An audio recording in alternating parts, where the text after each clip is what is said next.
Welcome to Grant's Rock Warehouse, and tonight Rand Kelly is back, so brace yourselves. I hope you're strapped in. We are talking Iron Butterfly. We're doing a career retrospective. Just here talking music, everybody. We want to hear from you. Let's do it. Talking bands no one talks about. Grant's Rock Warehouse. Welcome to Grant's Rock Warehouse, and look who's back. It's Rand Kelly. Our topic for tonight, we are talking Iron Butterfly. Talked Iron Butterfly on the channel before, but damn it, Rand's here, and we're going to talk some Iron Butterfly.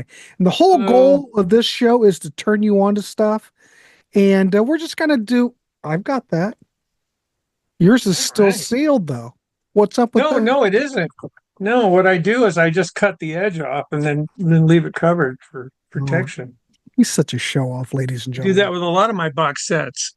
So anyway, if you don't know Iron Butterfly, you ought to know the track In-A-Gadda-Da-Vida, which was a 17-minute track. 17-minute track sold over 30 million copies. Geez, you should know it. But, you know, Rand, when this was out, he probably bought it new, I'm assuming. Oh, I didn't know. I didn't get this until I was in Sacramento. But okay, well, we're going to look at the... but I heard it a lot. I'll talk about it when we get to that album. Okay, so we're just going to look at the records, and it's really just we're going to keep it loose, ladies and gentlemen. We're just talking the records. I think we'll just start out at the debut album, and I'm going to turn it over to Rand and get his thoughts on it. And we'll do this in an hour, ladies and gentlemen. So, all right, let's talk about Heavy. What's your thoughts on that? Well, it looks more psychedelic than it sounds. It looks, starters. You know what? I love this album cover, though. Yeah, it's pretty cool. Now, if you get this cherry red box set, now whether or not it's in print or not, I don't know at the moment because things go in and out of print. Yeah, I think you can still get it. Okay. It's got the stereo mix and it's got the mono mix. So that's cool. This has got all the Atco stuff on it. It's phenomenal. Anyway, go ahead, Rand. I'll let you take it away. Well, but I like some of this, and I don't like some of this. Oh, and I found out that this is a completely different band, except for the keyboard player on, which is Doug Engel, on In-A-Gadda-Da-Vida. None of these people, except for Doug Engel. Oh, wait a minute. I shouldn't say that. The drummer's Ron Bushy. He's on there too. So there's two people in this. You got Ron, you got Doug. There's a 5-piece band here on Heavy, and 3 members quit 3 weeks before the album was released. Something like that. So do we know why they quit? I was reading about that. It's just different reasons. Yeah. I don't think it changes the sound of the band that much. Well, they didn't. They didn't know they were getting assigned to Atco for the first part. But anyways, I don't know. This has got some really cool stuff on it, and some stuff I don't like at all. And an Iron Butterfly theme. Let me just go on the record right now and say that is the greatest thing I think they've ever done. I love that tune. But the bass playing on that is a guy named Jerry Penrod. It's not Lee Dorman. He hadn't showed up yet. And then the lead player on that song, that really haunting sound, is a guy named Danny Weiss. And he quit the band. And, they used to be called the Palace Packages or something like that. I read that today in the book. Anyway, they had a really weird name.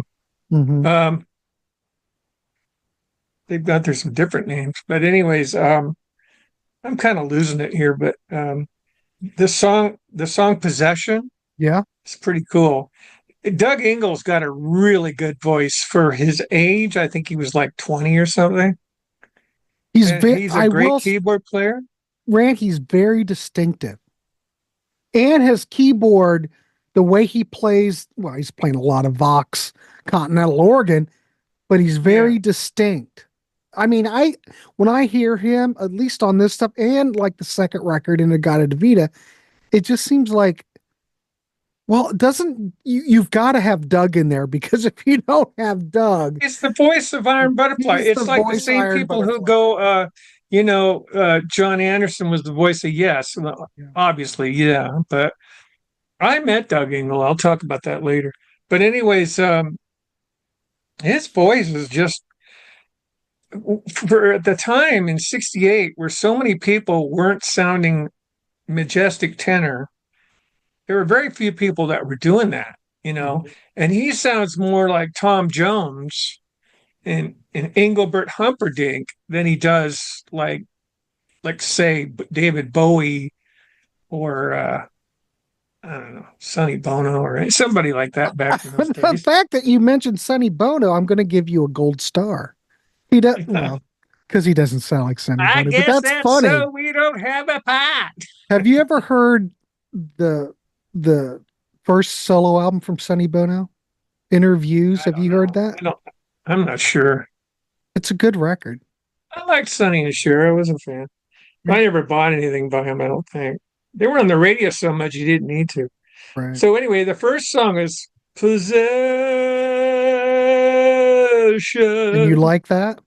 I love that tune Right. because it's musically in terms when you go from the one to the five and then you make your chorus on the five.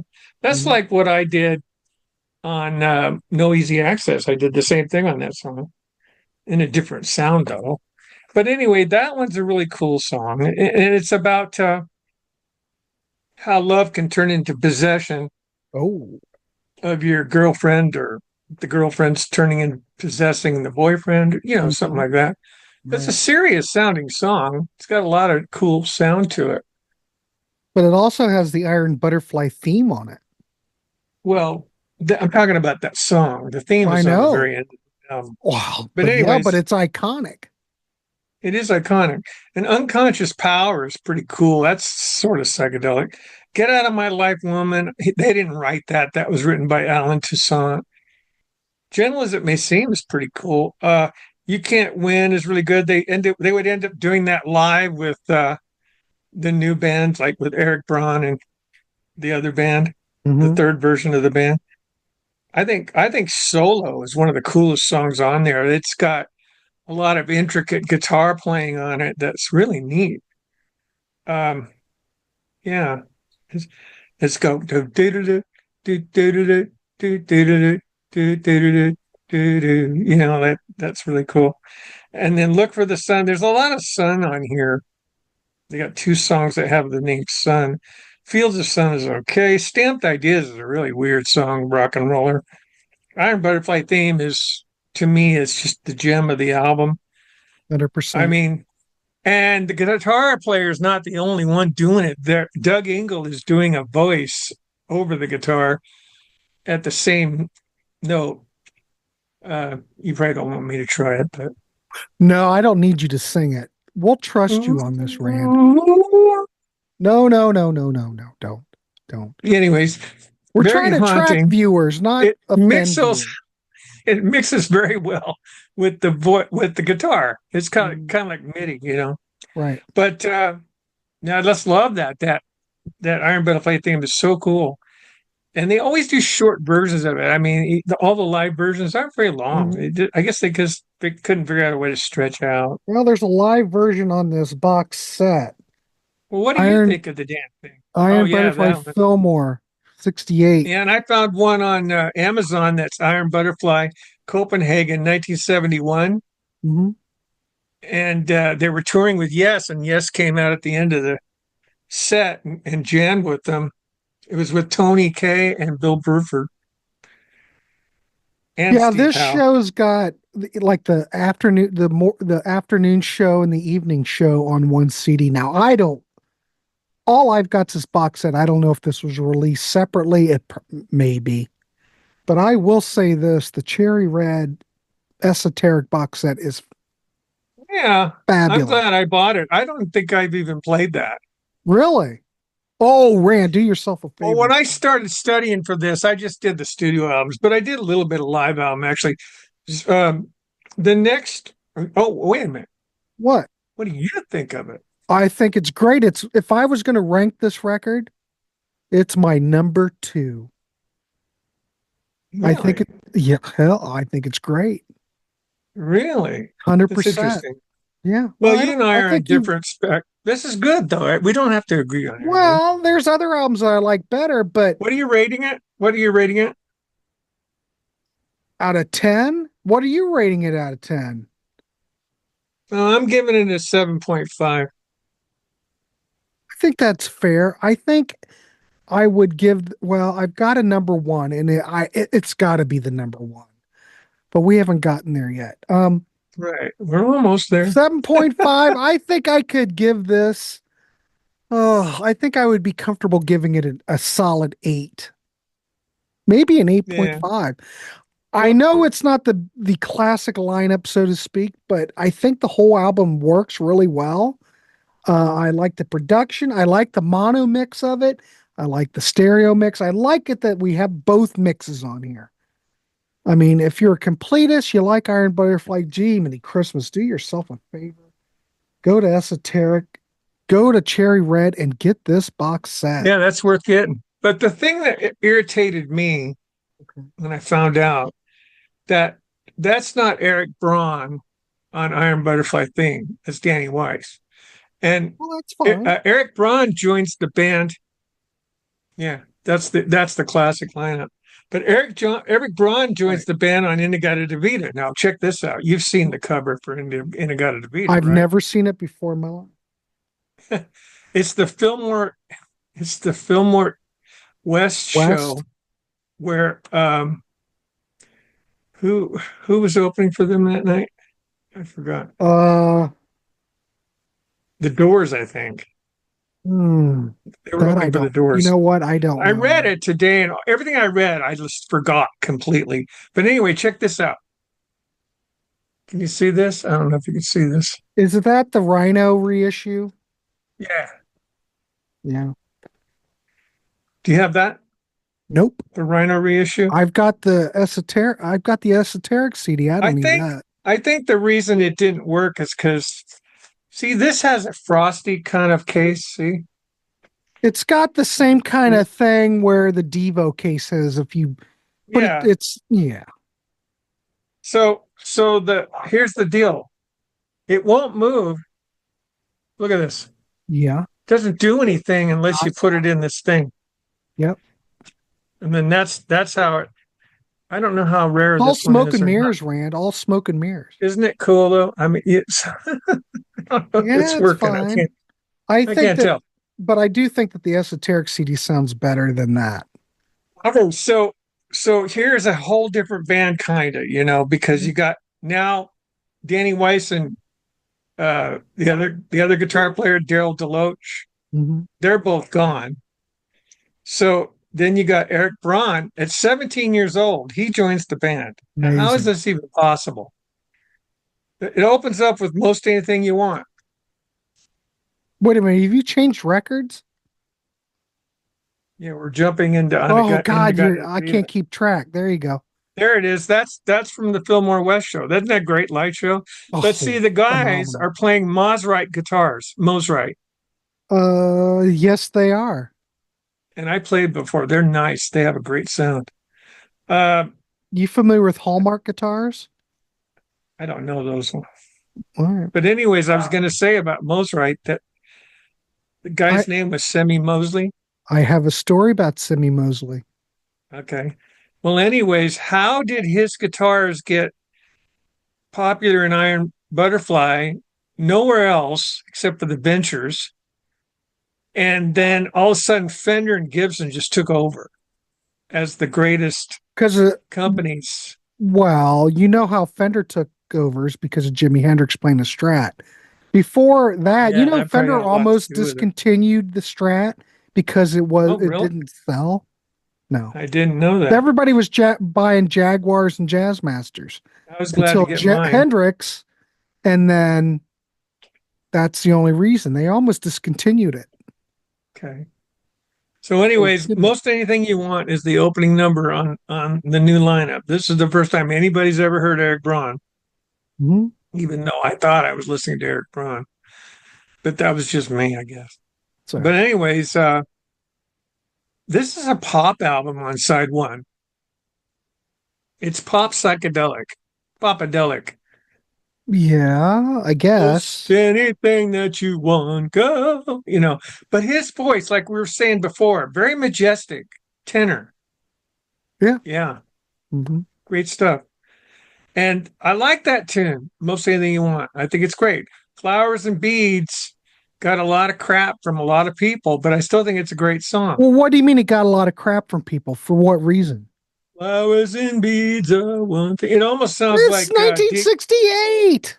I know it kind of sounds like Dave Clark 5 when they did Because. Mm, yes. I don't have a problem. I never, I what love you're that song, pointing but out though, I've never heard about that. I'm And just telling you, it's the chord progressions that make okay. people feel a certain way. And when you Right. take a major chord and you put an augmented on that same chord, there's a certain feeling it's going to produce. Steely But Dan. that's good. My Mirage is killer. I'd like to see a band like, I don't know, Dream Theater maybe, or Black Sabbath or some band like that do My Mirage. That's a killer tune. Very, very Egyptian sounding. There's a lot of, like the melodies da da da da da on a one note, like for so long, and then it goes down. It's just a cool tune. I love the lyrics. I love everything about it. It's really cool. Uh, Termination, written by Eric Braun, 17 years old. Talent. Probably the Pure best song talent. on side one. I agree. It goes dun dun dun dun, ba, ba, da, dun, dun, dun, dun. I mean, that's a really cool tune. It's very prog sounding, I think, even though, of course, in 1968 there was no such thing as that. But I have a Are You question though. Happy? They brought Eric into the band. What Yeah, was the average age of the band? Do you know this whole story why they brought in Eric? How did he get the gig? Do you know the story? he I was don't know. playing. His name was Rick Davis. He was using that as a show name, Hmm. either that or it was his real name. And then somehow he decided to take Rick and turn it into Eric with a K on the end, and then came up with Brann. But then he wanted to spell it Braunn to make people say Braun, because he knew as if he just said Brann, people would just call him Eric Brand.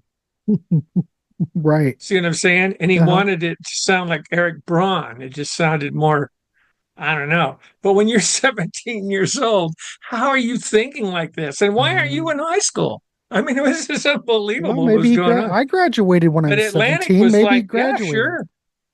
Atlantic had no problem with it. They just said, yeah, sure. Come on, Come on, bring him Eric. on. Can he Mhm. play? Yeah, he can play. Can he sing? He can sing. Okay, come on. Yeah, I think he was But definitely an asset to the band. Are You 100%. Happy? It goes, it just opens up with Doug yelling, "Are you happy?" And then the chorus goes da da da da ba ba dee da dee dee da dee dee. I mean, there's just all these things going on that it's like you've been listening to the Nice or something. I mean, I think Doug Engel is maybe the most underrated keyboard player ever. Well, I was thinking the Great same thing. keyboard He player. doesn't, you got a good point, Rand, because I don't think he gets enough credit. No. He's And very Eric Braun distinct. doesn't get enough credit, which is why I mentioned what I mentioned to you the other night. Yeah. Got to scratch my back. Well, gets itchy sitting in that chair. I can't do it with my right arm. The metal shoulder won't go that far back. If You're I ever like displace bionic, that thing Rand. again, I'm screwed. Yeah, I'm the bionic Bionic. Rand. You're bionic Rand. Okay, so we're happy. We love Are You Happy? Mm-hmm. The first side's really good, right? And 100%. side two, 17 plus minutes, the whole thing in In-A-Gadda-Da-Vida. I I'm mean, good with that. a lot of people don't know this. It was supposed to be in the Garden of Eden, but Doug Engel told the guys when they got home that he had written this song and he was really, really drunk on wine. And it sounded like In-A-Gadda-Da-Vida. So Ron Bushy just wrote that down as what he heard, and that's how the title became the title. Classic. And I love that tune. It's I a love great it way to too. learn how to play guitar. It's a great song. Now, some people may argue that 17 minutes of it's a lot, I but think it's cool. I think You for the notice, time period that came from Rand. I think it perfectly fits the era, you know? Yeah. Did you know? I don't know if you know this or not, but yeah, this was the era. Look at that. Yeah, I know. Let's drop some acid. I don't know if Sit you know and this or sit in not, the but garden. there's a few, what do you call it, Easter eggs in that song, especially during the solo. Hmm. The drum solo is all toms and snare that's been turned off. There's no cymbals, no hi-hat until he brings it in for the organ solo. And Very during the tribal. organ solo, Doug Engel very, very cleverly sneaks in God Rest Ye Merry Gentlemen, which is my favorite Christmas carol ever, into his solo, but he does it in a way where you can't really hear it. I don't explain that. The melody's not Well, it's obvious. very subtle. You can tell he's doing it. He changes the chords where it changes. Hmm. You know what I mean? Goes from a D minor to a G minor. And you can tell that he's doing that if you know the song really well, like I do. And I love that tune. Yeah. And that's cool. And then all of a sudden he uses Leslie on and off for good effect on certain chords. And he does that kind of thing that Spencer Davis group with Stevie Winwood does for So Glad We Made It. Give Me Good Lovin', where you go G7, C, G7, C, G. Engel does it backwards. He goes up all the way. And then when he does that, he turns the Leslie on it on the second hit of when he goes from the G to the C chord, he turns the Leslie on. So it sounds really cool. And then he turns it off again, and then he turns it back on again, and then he turns it off. When he does his D minor solo, the Egyptian sounding one, where he goes da da da da da da, da stuff like that, Yeah. the Leslie's not running. It's off. So I noticed these things, see? And also, I always wondered how Eric Braun was able to get those elephant type growls on his guitar. He Adrian is Belew literally, influenced. yeah, but he's doing it a different way. He's taking a guitar pick, turning up his reverb all the way on the amp, and just scraping the string like that, you know? And there's no, because they didn't have the things that Adrian Belew had when he did King Crimson. You know what I'm saying? So bands did psychedelic with less things than bands that have more things don't even do anything with. You know what I mean? So was he Does that playing make through any a sense? Super Beetle? I see a Marshall back I don't there. know what they're using I on the see a cover. I can't. Super Beetle. Do you see a Super Beetle amp? There's several Super Beetles. So I don't know how the stage setup was set Sure, up. those aren't customs. Maybe they're I customs. don't know. They use Super Beetles. Oh, I don't know They that were for sure practically because all Vox. I haven't seen enough pictures of them to know what they use. Do some research. Yeah, 100% using Super Okay. Beetles. But anyways, Eric Braun has the coolest sounds In-A-Gadda-Da-Vida. I love and his first solo was a wah-wah pedal, and he uses it on a clean tone. He's not even using the distortion yet. Well, There's so many things that you could talk about with In-A-Gadda-Da-Vida. Lee Dorman's bass. He great. shows up for the first time.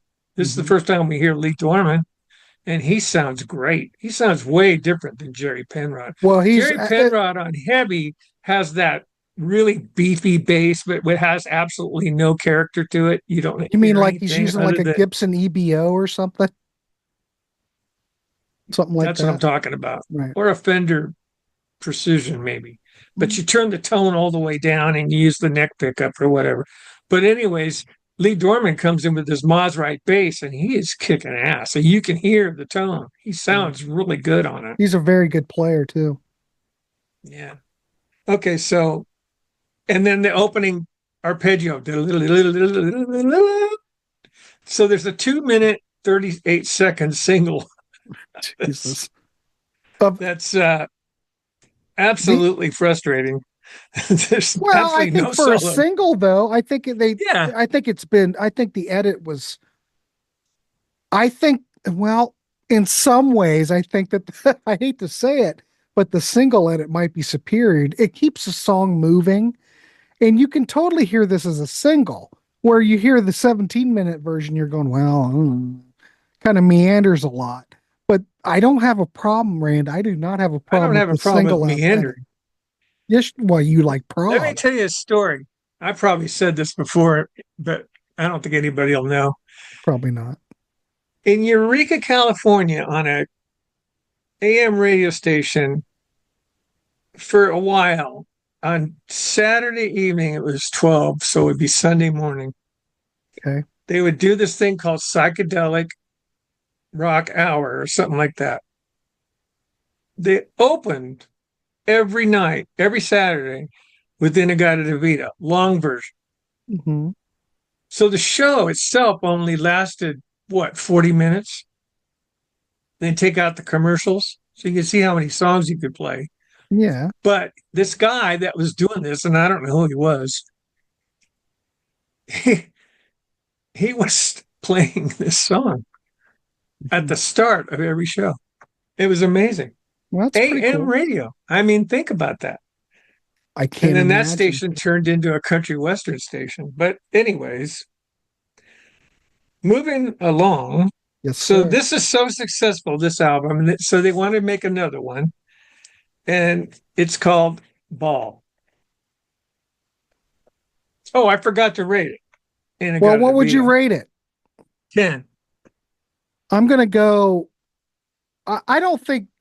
Okay, I don't think there's a perfect album in the catalog. If I was gonna rate this, I think I would give In-A-Gadda-Da-Vida a 9, and but that's my number one.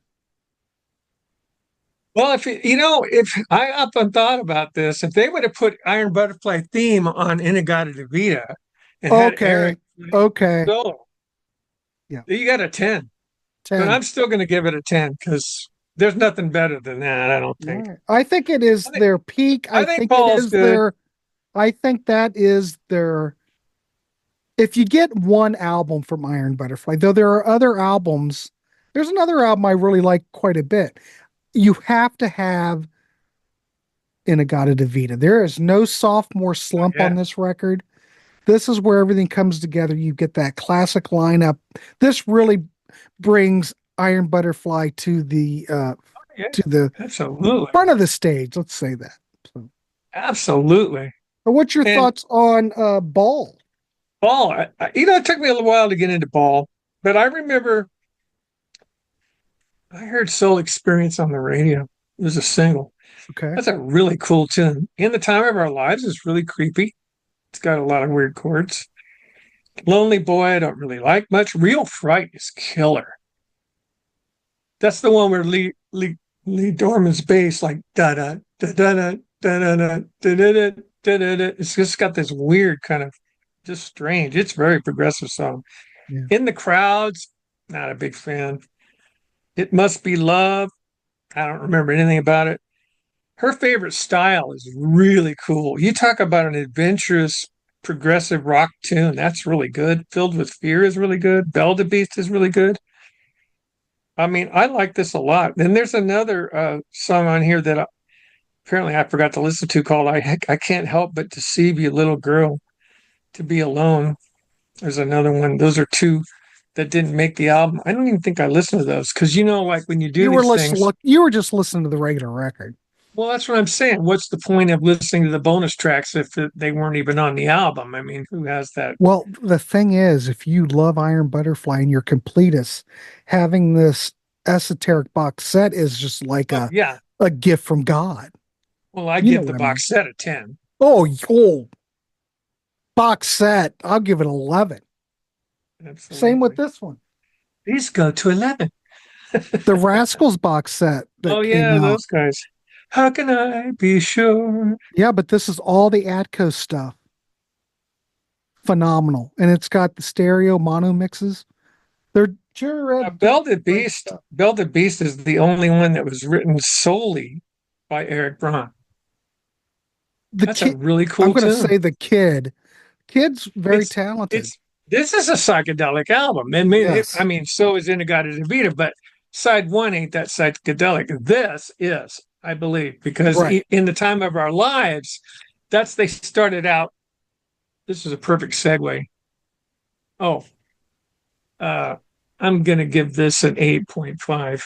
I would give that would be my number 4 if I'm gonna rank them. I would give it a solid. Ooh, I guess well, everything that you mentioned is true. I guess I give it about a 7.5.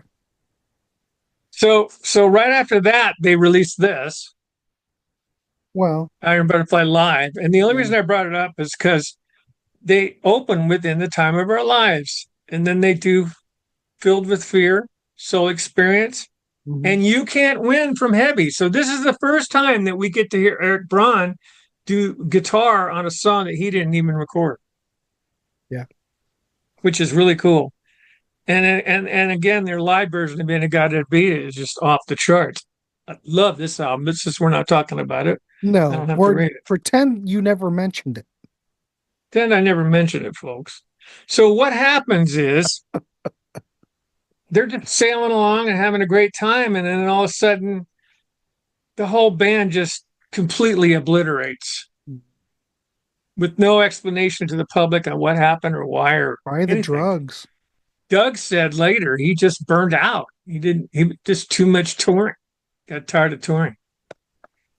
And so the only guy that sticks around, the two guys that stick around out of the original band are, and three guys, Doug Engel, Ron Bushy, the drummer, Mhm. and Lee Dorman, the bass player, and they do Metamorphosis.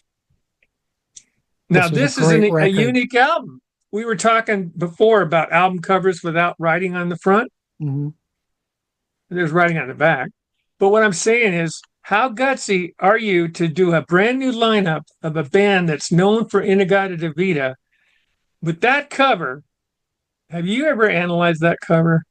No, but it could be a hypnosis cover. It's a coffin with a baby manger next to it. What's that say? Reincarnation. You're so deep. That's what I see. Death I'd becomes say it's a life. metamorphosis. There you go. And the back cover, I have no clue, but it's really pretty. It's kind of Art Deco. Very art. So, anyways, and then you get photos. It's the only gatefold they ever put out. So Well, this is the no. whole That's not true. That's not true. Ball was a wall gatefold. was a good. My bad. I make mistake. Can Damn you it, edit that Rand. out? Nope. Not editing anything. Yet. Hey, you're a human. Got to have my Arizona tea. But Well, anyways, I would assume though, Rand, on those reissues, those Atco reissues, they probably got rid of the gatefold and they probably made it just a, you know, I don't know. non-gatefold as I they bought did the LP when I repressing. was in the Air Force, and it did the same thing. So, Okay. but anyways, Mike Panera and Larry Reinhardt take Captain, over. Captain, Yeah, Captain Beyond. Yeah. he went on to Captain Beyond with Lee Dorman. That's what happened there. But Ron Bushy stayed with the band. Doug Engel stayed with the band, and then they hired and also Lee Dorman on bass, and then they hired these two guys. I always wondered how that happened, and I found out today that the Blues Image opened for Iron Butterfly in San Francisco. The Blues Image. Right. And Yeah. they're from San Francisco.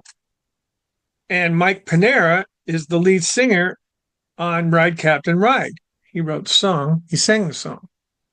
So he comes up, and he is an incredible guitar player. And so is Larry Reinhardt. So this album is just loaded with double guitar.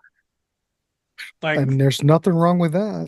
Thin Lizzy, Wishbone Ash, the Allman Brothers. You get where I'm going here. I'm This is picking one of up the what you're putting earliest. down, Rand. Yeah, this is one of the earliest examples of an album coming out with no words on that front. 1970. I don't know if anybody did it before that. No But words anyway, on it the was a guts. album It cover. was a gutsy move. It was a gutsy move. Now all the Eric Braun fans were going, "Oh man, what happened to him?" I don't know. I was really bummed. This album is weird, man. Free Flight, very short, spacey thing. The music almost sounds like Pink Floyd, but it's very, very, very short. It's like less than 50 seconds long. New Day is a great song. Just, I mean, it's in 6/4. Go, da da da da da da da da da Mhm. da da da da da da. I learned how to play it today on the bass. I like that tune a lot. Shady Lady, like that tune a lot too. Best Years of Our Life, I like that tune a lot. Slower Mhm. Than Guns is a gorgeous ballad. It must be about Vietnam. Stone Believer, it's really, really good. Rockin' tune. Yep. Soldier in Our Town, didn't really do much for me. No. Okay. Easy Rider, Let the Wind Pay the Way. Oh, what a great tune. People looked at that and wondered if that was something to do with Jimi Hendrix's Easy Rider, but no. Butterfly Blue, 14 minutes of psychedelic Bliss. insanity. There are parts in the middle of that are absolutely bonkers, especially since Panera got one of those talk boxes. I guess was made by the Custom Amp company. Yeah. I don't It know who was the brought those on. early 1970. Frampton made a big thing out of it, and so did Jeff Beck, and so did Joe Walsh, but not for 4 or 5 years. This was This was cutting like one of the edge. earliest. Yeah, everything was cutting edge about this album, but it's not, except for that one song, Butterfly Blue. Mhm. It was kind of like just a blues rock album to me. I never, but then again, in 1970, you could see the psychedelic scene was going away anyway, and the music was going with it. You could just tell it was all going. The perfect example is Goodbye Cream. You could just see it. It's bye bye. We were here and now we're gone. Mhm. And then you get Derek and the Dominos. But anyways, I don't know. This is a funny album for me. I don't really love it. I don't really hate it. I Oh, mean, it's it's my number okay. three. It's okay to me. I'd give this as an 8, I guess. Well, I don't Solid think 8. anybody bought this back in the day. I was talking to somebody who I had did. it. I bought it right off the rack as Well, an album that when I was that in I the Air talked Force. someone that I talked to absolutely loves this record. Thinks it's their best record, Really. and he just remembers them being like in the cutout section a lot. Well, I have a memory of I this mean, being on look, the rack. who really thought? Who would know that this is Iron? It's so looks so different from anything else that they put out. If you turn it around to the back, it doesn't even say Iron Butterfly. No, it says Steve Miller Band. No, but I'm just saying there's no words on here that say Iron Butterfly. Yeah, I know. This is the original cover. This is what it looked like, folks. So the only way you could tell was to go like that. Yeah. But I So remember seeing this album in the Air Force and going, wow, that's interesting. And then I looked on the back and I looked on the side and I went, Metamorphosis, Iron Butterfly. This is Iron Butterfly. So I bought it sight unseen. I mean, I did see it, but yeah, I bought it. I knew I liked them and I figured it would be all right, but it was kind of disappointing to me at the time. I was only 18 years old and it was like, really wasn't moving me. Okay, so a few years go by, yeah. and then all of a sudden, well, I'll say one for now. One Iron Butterfly shows up in the racks with no fanfare, no hype, nothing behind the company. The record company's MCA. And it's that one right there, Scorching Beauty. Well, And I MCA didn't is know like a I, death sentence for one. I didn't know anything about it. I looked on the back and I saw who was in it. Ron Bushy, still there. Eric Braun's back. Good. And I'm going, holy crap, Eric Braun's back. And then they got a new bass player because Lee was with Captain Beyond. Or no, he wasn't at the time. I think Captain Beyond. Well, yeah, they were still Yeah, putting I out think albums. they were still out. Yeah. Dawn Explosion. Yeah. But anyways, yeah. So I didn't buy this right away. I waited, and I waited, and I waited, and I didn't really go crazy on it. And then I heard some of it on the radio, I think, and I didn't know what I was hearing. But I listened to it today, and the first thing I thought is, oh my God, they've mixed Eric Braun's voice way too damn loud. he just he takes over the whole song. I mean, it's just ridiculous. Does he And the take guy's got over a the great song or does voice. he take over the album? Well, he's got a great voice, but he's trying to sound, to me, he's trying to sound like Steve Marriott from Humble Pie. And Later he's Steve not. Marriott or earlier Steve Early Marriott? Steve Marriott. And Okay, that's no, okay. I mean, rocking the Fillmore type. Okay. But uh, Eric Braun he's not getting those high notes very well. So he's doing a lot of warbling Mhm. in his voice.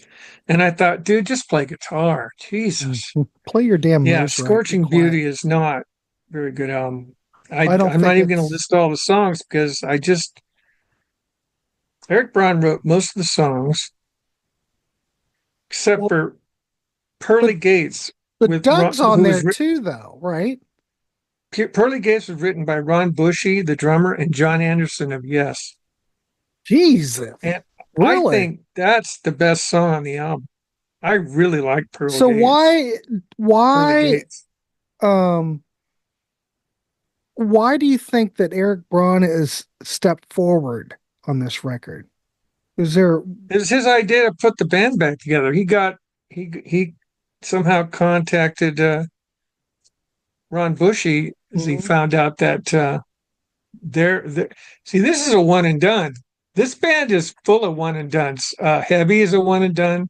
Yeah. In-A-Gadda-Da-Vida and Ball are two, and this Mhm. is another one and done. So the lineup changes, and then he puts this band back together. They got a guy named Philip Taylor Kramer on bass and vocals, and then they have a keyboard player named Howard Reitzes. Well, if you don't have Doug in the band, I know it Yeah, says Iron Butterfly, I'm but telling you, man, if Doug Engel would have sang these songs, Scorching Beauty, I think would have been a better album. And I don't mind saying it because you can say everybody it. in this band is gone. They're all dead. Nobody's still alive. Jeez, So you're not going to hurt anybody's feelings, you know what I mean? But anyways, I'm going to give this, oh my God. I don't care for it. I only like one song, Pearly Gates. I mean, Be it really honest. is that good. I really liked it. I'm giving this a 5. Yeah, I think you're fair. I would give it a 5 as well. And then since It's not a bad record, but it's not a no, good record. It's just mediocre. it's just not the kind of thing that I was waiting for from Eric Braun. I was right Yeah. not to buy this for so many years because I don't even know why. I just something about it. I just All right. looked at the album and I'm going, God, Eric Braun, really singing? I mean, I don't know. I just before I heard a note, I kind of knew I didn't want to hear a note. You know what I mean? It's weird. And then they put out this one here called Sun Sun and and Steel, which I Steel. think's got a way better cover for one thing. Mhm. It's I a wouldn't say it's a slicing. better record though. It's an Alibaba blade coming out of a black sun eclipse. Well, I think Sun and Steel is a great song. Love it. Lightning, Beyond the Milky Way, Free was I don't okay. know. Beyond the Milky Way Sun, to me sounds all right. Scion or Scion, Scion, that's become a car. I don't know what it was back then. Get It Out is awful. I'm Right, I'm Wrong is amazing. Mellotron galore on that song. I love that Oh, tune. no. Watch the World Going By. You know, ladies and gentlemen, if Rand hears Mellotron, we're doomed. Oh my God, Mellotron just fries me. This is just shot right up there in the ranking, like you wouldn't Watch believe. the World Going By. Yeah. Now, the title cut, Scorching Beauty, is not from that album. It's from this album. Mhm. They did the same thing that Led Zeppelin did with Houses of the Holy on Physical Graffiti. You see, No, I don't think they were thinking that. Scorching Beauty is a great song. Eric Braun mercifully doesn't sing that much, and his guitar solo is just to die for. He's always been a good guitar player. I mean, that guy just started out good. I don't know how he got so good, but he must have had a great guitar teacher. I Like think probably Scorching the Beauty, kid it brought me back. just gifted. Scorching Beauty, the song, brought me back to the In-A-Gadda-Da-Vida period. But I think the best song on here is I'm Right, I'm Wrong. But Sun and Steel's cool. I like the way it opens. It's got a good opening number, a good number towards the end, and a good closing number. So I'm going to give this, just for those two songs, a 7. I'm going to give it a 4. I don't think it's better than Scorching Beauty. Oh, wow. No. I think the MCA stuff Bill you the can skip. Philistine. If you're looking in this catalog, this is my thoughts. Well, my number 6 is Sun and Steel. 5 is Scorching Beauty. Ball is number 4. Metamorphosis is 3. Heavy is 2. In-A-Gadda-Da-Vida 1. My thought is all you need, ladies and gentlemen, is this box set with all the Adco albums. That is the golden period. Well, I'll rank mine. Go ahead. I'm going to rank mine. Scorching Beauty. You said 6? No. I went Sun and Steel at 6. No, I Then meant Scorching Beauty. we're starting with the number 6. Yes, sir. Okay. Now you understand what I was saying. Scorching Beauty, number 6. Sun and Steel, number 5. Metamorphosis, number 4. Yeah, that's wrong. Ball, number 3. Mhm. Heavy, number 2. No, wait. Hang on. Heavy, number 3. Ball, number 2. In-A-Gadda-Da-Vida, number 1. 100%. Though I think you're rating Metamorphosis too low, but that's okay. Oh, well. And I'm going to give the live album You Must Get, if you really want to hear what Eric Braun can do. But again, he is on that other Live at the Fillmore that you showed. So there's more Eric Braun there. Yeah, I just don't And think it's funny in that booklet I read today, they don't even mention this part of the band. They don't talk about no one this talks one. about that. They're embarrassed. And it was just Ron Bushy wanting to keep it alive, him and Eric. But I think some of the tunes are good. Well, what was Doug doing during that time period? Resting, drinking, Selling used smoking. cars. You know, he was brought up in the church. His father was a pastor. Mhm. And so that's how he learned how to play organ. Yeah, he's great. Organ player. He's really good. I still think he's one of the most unsung, underrated keyboard players. I mean, I think he's better than Ray Manzarek. Well, Ray's damn good though. Ray's damn good, but I just like the way Doug plays. I mean, there's something about it. And his singing is What do you think? way better than his keyboard playing. So when you get to Scorching Beauty and Sun and Steel, based on what you're hearing, without Doug in the band, I mean, does that drastically take a lot away from it for you? Yeah, it doesn't even sound like him. 100%. It doesn't sound like Iron Butterfly. Yeah. Just like in '83, I didn't think that Owner of a Lonely Heart sounded like Yes. Well, no, it doesn't. I mean, without Steve Howe, I was like, oh God. But I learned to love Trevor Rabin. I really do. In fact, I've got 5 of his solo albums. When that record came out, I didn't think twice about it. I embraced it. It was another Yes album as far as I was concerned. 90125. Yeah, it's a good record. Yeah. Well, I own it. I own 3 versions of it, actually. Of course, you probably have 5. I also own the tour. I own the tour DVD. Of course you do. All those DVDs right there. Oh, Yes. I'm sure they left. are, Rand, because you're an addict for Yes. There's 16 of them. Well, yeah. But I should say, Yeah. fun fact, Go ahead. that when Iron Butterfly broke up after this tour, yeah, they needed a PA system, and Yes yes, bought the Iron Butterfly PA system. Oh, because they didn't Apparently need it it was state of anymore. the art at the time. It was the best you could get. Mhm. I don't It's know pretty what cool. kind it was. All right, well, we're going to wrap this dog up because I have another show. But Okay. anyway, I want to thank Rand Kelly. We talked a whole hour about Iron Butterfly. We want to know what you think.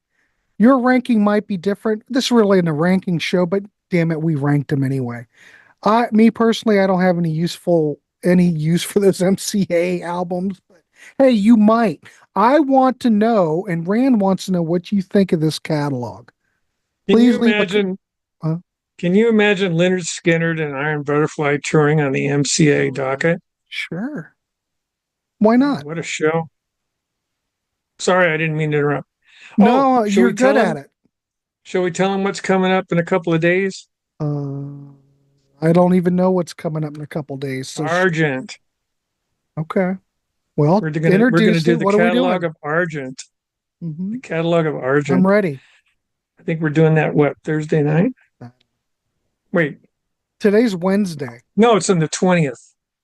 Okay, so next week. It's a Tuesday, right? Brian, I have no idea. Yeah, and then on that Thursday, on the 22nd, we're doing Camel Part 2. Yeah. So look forward to all those. So if you And I haven't, think, go ahead. I'm never going to get through my spiel. So please like, subscribe. Let us know what you think of the Iron Butterfly catalog. We do want to know. We will read those and respond. So And buy that box set if you can still get it. Unconscious I don't know if it's Power, an anthology, 1967 to 1971. Yeah, it's worth getting. Great stuff. All right, everybody. We'll see you. Thanks, Rand. I appreciate it. We will see you for Argent. So everybody keep it clean. Rand, you do the same. Okay. Keep it clean. And I we'll try. see everybody on the next one. All right, everybody. Have a good All one. right. Bye-bye.